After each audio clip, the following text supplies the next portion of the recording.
నమస్తే. ఇన్నాళ్ళు నన్ను సపోర్ట్ చేస్తూ, ఎంకరేజ్ చేస్తూ మీ ప్రేమని నాకు అందిస్తున్న ప్రతి ఒక్కరికి కృతజ్ఞతలు. అలాగే ఈ వీడియో కూడా ఖచ్చితంగా మీకు ఉపయోగపడుతుంది. లైక్, షేర్ అండ్ సబ్స్క్రైబ్ చేసి మీ సపోర్ట్‌ని నాకు అందించండి. అలాగే ఈ వీడియో పట్ల మీకున్న అభిప్రాయాన్ని కామెంట్ సెక్షన్‌లో కామెంట్ చేసి తెలియజేయండి. ఇప్పుడు వీడియోని చూద్దాం.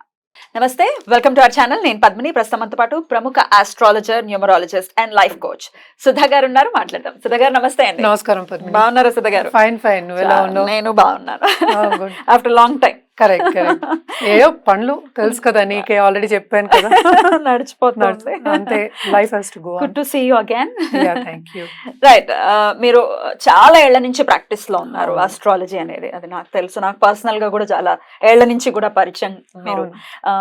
సో రాశి వైజ్ మనం ఒకసారి చూసుకుంటే చాలా మంది రాశి ప్రకారమే చూసుకుంటూ ఉంటారు. వాళ్ళ అంటే లగ్నం మేజర్ రోల్ ని ప్లే చేసినప్పటికీ చాలా మందికి తెలియదు. కానీ రాశి ఓకే, నక్షత్రం ప్రకారం కూడా రాశి ఉంటుంది కాబట్టి ఆబ్వియస్ గా మరి రాశి వైజ్ చూసుకుంటే ఏ రాశి వాళ్ళు ఏమేమి పరిహారాలు చేసుకోవాలి for the better well being అనుకోవచ్చు, లేకపోతే ఒక పీస్ఫుల్ లైఫ్ ని లీడ్ చేయడానికి అనుకోవచ్చు. అలాగే జమ్ స్టోన్స్ నాకైతే చాలా చాలా పర్సనల్ గా నేను చాలా నమ్ముతాను. మన దగ్గర జెమాలజిస్ట్ కూడా ఉన్నారు, సర్టిఫైడ్ జెమాలజిస్ట్ ఉన్నారు. బ్యూటిఫుల్. అయితే మరి ఆ జమ్స్ కి గురించి కూడా మీరు వివరంగా ఒకసారి చెప్పండి సుధా గారు. మరి రాశి వైజ్ మాట్లాడుకుందాం. తప్పక రాశి వైజ్ వెళ్దాం, ఎందుకంటే వాళ్ళకి కూడా అర్థం అవుతుంది, ప్రేక్షకులకు అర్థం అవ్వాలి కదా. తప్పకుండా. సో దాన్ని బట్టి కాకుండా మనం డిఫరెంట్ గా చూస్తాము, బట్ మాట్లాడుకోవడం ఎందుకంటే 12 రాశులే కనుక దాని గురించి మాట్లాడుకోవాలి. సుధా గారు, రాశి వైజ్ ఎలా ఏ రాశి వాళ్ళు ఏమేం జాగ్రత్తలు తీసుకోవాలి, ఎలాంటి రెమెడీస్ ప్రత్యేకించి పాటించాలి, అలాగే ఎట్లాంటి జెమ్ స్టోన్స్ వేసుకోవాలి అనేది చాలా బ్యూటిఫుల్ గా ఎక్స్ప్లెయిన్ చేస్తున్నారు. సింహరాశి చాలా రాయల్ గా చెప్తూ ఉంటారు ఈ రాశి వాళ్ళని. సింహరాశి వాళ్ళు మాట చెప్తుంది, రాయల్టీ చెప్తుంది. సరే, ఓకే. సింహరాశి జాతకులు అసలు ఎలా ఉంటారు, ఎట్లాంటి జెమ్ స్టోన్స్ వేసుకోవాలి, ఎట్లాంటి పరిహారాలు చేసుకోవాలి, ఒకసారి మీ ద్వారా. తప్పక. సింహరాశికి అధిపతి మనకి తెలుసు సన్ అంటేనే అంటే బ్రైటెస్ట్ స్టార్. అంటే ఏంటి, సెంటర్ ఆఫ్ అట్రాక్షన్ అంటాం మనం. ట్రూ.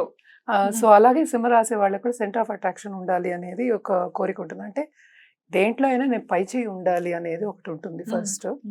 ఇంకోటి రెండోది మనం చూసామంటే పాలిటిక్స్ కూడా కారకుడు మనం సూర్యుడినే చెప్తూ ఉంటాం. అంటే ఏంటి, మనకి అధికారానికి కారకుడు మనం చెప్తూ ఉంటాం. సో మనం చూసామంటే చాలా పెద్ద పెద్ద ఎంఎన్సీస్లో టాప్ పొజిషన్స్లో ఉన్న వాళ్ళకి అందరికీ సన్ అనే అతను అంటే సన్ ప్లానెట్ ఎగ్జాల్టెడ్ లేకపోతే మంచి పొజిషన్లో ఉండడం ఉంటూ ఉంటుంది. కానీ ఆన్ ద ఫ్లిప్ సైడ్ మనం చూసాము అంటే కొంచెం కోపం ఎక్కువ ఉంటుంది అని చెప్పొచ్చు. అంటే తొందరగా ఒక గ్రూప్లో కలవడం అనేది కొంచెం కష్టం. అంటే ఏంటి, నేను కలుస్తాను, నాది సింహరాశి అని చెప్పకుండా చెప్తున్నావా? లేదు, కానీ మింగిల్ అవరా? తప్పక మింగిల్ అవుతారు, చక్కగా మాట్లాడతారు, తప్పక మింగిల్ అవుతాను. అలా కాదు, బట్ జనరల్ గా ఏంటంటే కొంచెం ఇంట్రోవర్టెడ్ పీపుల్ లా ఉంటారు అనేది చెప్పడం జరుగుతుంది అనమాట. ఎందుకంటే జనరల్ క్యారెక్టరిస్టిక్స్ మాట్లాడుకుంటాం, అండ్ అగైన్ మళ్ళా జాతక రీత్యా డిఫరెంట్ వస్తాయి, ఇంకా క్యారెక్టరిస్టిక్స్ అని యాడ్ అవుతూ ఉంటాయి. సో అది ఒక్కొక్క పీరియడ్ లో ఒక్కొక్కలా ఉండడం అనేది ఇప్పుడు కాదు, నేను ఎప్పటి నుంచి చూస్తూ వస్తున్నాను. జాతక రీత్యా కూడా అబ్జర్వ్ చేసినా కూడా ఎప్పుడు ఒకేలాగా ఒక మనిషి క్యారెక్టర్, బేసిక్ క్యారెక్టర్ అలాగే ఉంటుంది. అది ఎత్తు తగ్గులు అవ్వడం అనేది పీరియడ్ బట్టి మారుతూ ఉంటుంది, విచ్ నేను అబ్జర్వ్ చేసింది అదంతా. సో ఇవన్నీ జనరల్ క్యారెక్టరిస్టిక్స్ అన్నమాట. అలాగే పొలిటికల్ గా కూడా గ్రో అవ్వాలి, అధికారం చేపట్టాలి, గవర్నమెంట్ తో ఎక్కువ ఇది ఉండాలి, టచ్ ఉండాలి.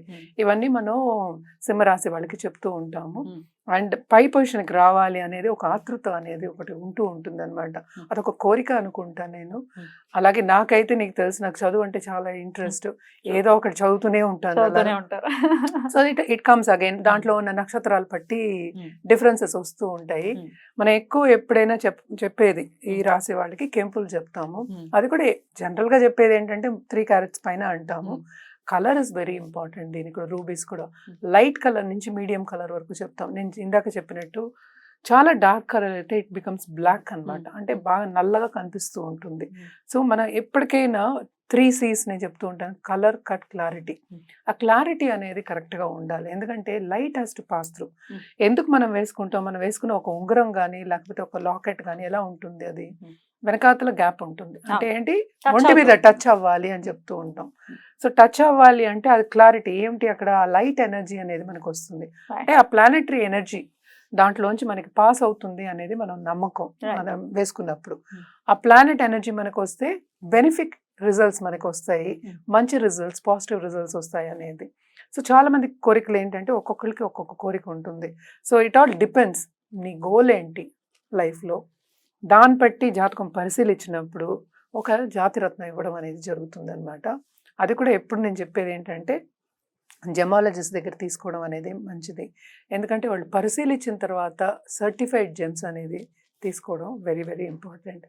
ఎప్పటికైనా మనం లాంగ్ టర్మ్ ఆలోచించాలి కనుక మనం ఇది పదే పదే ఎందుకు చెప్తున్నాం అంటే అర్థం అవుతుంది అని. డెఫినెట్లీ. ఎందుకంటే లాంగ్ టర్మ్ ఆలోచించాలి. ఇవాళ వేసుకున్నాం రేపు తీసేసాం అని ఉండకూడదు కదా. సో అందుకోసం దాంట్లో క్రాక్స్ అనేది ఉండకూడదు. లైట్ పాస్ అయ్యేది ఇందాక చెప్పినట్టు ఆ క్లారిటీ అనేది కరెక్ట్ ఉండాలన్నమాట. ఒక్కొక్కసారి ఏమవుతుందంటే లోపల క్రాక్స్ ఉన్నవి కూడా వస్తూ ఉంటాయి. మా ఇంట్లో కూడా వేసుకునేవాళ్ళు, యాక్చువల్గా కెంపులు వేసుకునేవాళ్ళు. కానీ ఏంటంటే అది కొంతమందికి సూట్ కాదు యాక్చువల్గాను, సూట్ అవ్వదా? అందరికి సూట్ అవ్వదు అది. సో అంతే కదా, సన్ ని రిలేట్ చేస్తూ కదా, రిలేట్ చేస్తూ అండ్ ఆల్సో దశా విశేషాలు రావాలి, లేకపోతే సన్ పొజిషన్ బాగుండాలి, లేకపోతే ఇంకోట ఏదో కనిపిస్తూ ఉంటుంది మనకి జాతకంలో, దాన్ని బట్టి మనం చెప్పడం అనేది జరుగుతుంది. మనం ఎక్కువ గోల్డ్ లోనే చెప్తాం, అది రింగ్ ఫింగర్ కి వేసుకోమని చెప్తాం ఎక్కువ. అది జనరల్ గా అయితే మనం రైట్ హ్యాండే చెప్తాం, ఎందుకంటే అదే బ్రైటర్ స్టార్, అదే అంటే అలా వెలగాలి అని అనుకునే ఒక రాశి కనుక తప్పక వాళ్ళకి ఏంటంటే ఉన్నత స్థాయికి రావాలని మన దగ్గరికి వస్తారు. వాళ్ళకి కరెక్ట్ అయిన స్టోన్ ఇవ్వడం మన బాధ్యత, అంతే కదా. ఈ రాశి ఉంది కదా అని మీరే వేసుకోండి అని చెప్పడం అనేది కరెక్ట్ కాదు. సో అందుకనే జాతకం పరిశీలించాలని 10 సార్లు చెప్పడం జరుగుతోంది అనమాట. అలాగే మనం చూసామంటే ఆదిత్య హృదయం, ఎందుకంటే మనకి ఆదిత్య హృదయం ఎందుకు చదువుతాం, బేసికలీ ముందుకు సాగడానికి అండ్ ఆల్సో హెల్త్ బాగుండడానికి. ఎందుకని దాని మీద ఇంపార్టెన్స్, తనుభావం అంటాం కదా. అంటే ఎందుకని దాని మీద పెట్టాలి అంటే హెల్త్ ఉంటేనే అన్ని, హెల్త్ కూడా వెళ్తే, వెళ్తూ మళ్ళీ మాట్లాడితే అదే కదా, అది హెల్త్ ఉంటేనే మిగతావన్నీ మనం చేయగలం, ఏ పనైనా చేయగలం, మనం సమకూర్చగలం, లైఫ్ లో ఒక గోల్ ని అచీవ్ చేయగలం. సో హెల్త్ అనేది మనం మాట్లాడేది not only physical, it is also mental health. So అది ఉంది, అగ్రెసివ్నెస్ ఉంది, కానీ సహకరించకపోతే ఫిజికల్ గాను, so there be a difference కదా, చేయలేము. చేయకపోతే ఏమవుతుంది, అక్కడ యాంగ్జైటీ ఇష్యూస్ వస్తాయి, డిప్రెషన్స్ వస్తాయి. ఇలాంటివన్నీ రాకుండా ఉండడానికి మనం ఆ స్టోన్ అనేది కరెక్ట్ స్టోన్ అనేది వేసుకోండి అని చెప్పడం అందుకే అన్నమాట. సో అది మనకి రాసి ఇదే కనుక నేను ఇదే వేసుకుంటానని కాదు కదా, అదే నేను డైమండ్స్ వేసుకుంటాను, నాకు చాలా ఇష్టం డైమండ్స్ అని. అండ్ ఆల్మోస్ట్ క్యారెట్ ఉంటుంది అనమాట. డైమండ్స్ ఏంటంటే మనం చెప్పాను కదా ఇందాక, మనం సెన్స్ చెప్తాం, వి డోంట్ డూ చేయాలి కదా క్యారెట్ ప్రకారం అంటే జనరల్ గా కూడా, అందుకనే జాతక రీత్యా కూడా మనం సెన్సే చెప్తూ ఉంటాం. జాతక రీత్యా కూడా ఎక్కువ అవసరం ఉండదా క్యారెట్? లేదు, జనరల్ గా కూడా అప్పుడు పూర్వకాల పద్ధతి కదా, మన సిలబస్ మారలే, ఆస్ట్రాలజీది వేదిక్ సిలబస్ ఎక్కువ మారలేదు ఇప్పటికి.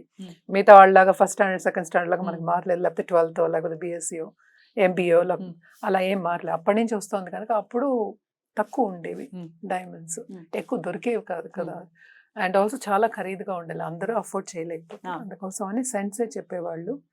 అండ్ యూజువల్ గా 20 cents పైనే మనం చెప్తూ ఉంటాం డైమండ్స్ కి అయితే. కెంపుకైతే క్యారెట్స్ 3 carats చెప్పాను కదా, 3+ carats చెప్తాం. లైట్ పింక్ కలర్ నుంచి కొంచెం డార్క్ పింక్, రూబీ కలర్ అనేది ఒక మనం చూస్తూ ఉంటాం, ఏమైనా నెట్లు వెతికిన రూబీ కలర్ అనేది డిఫరెంట్ గా ఉంటుంది, అది వేసుకోవడం అనేది మంచిది అనమాట.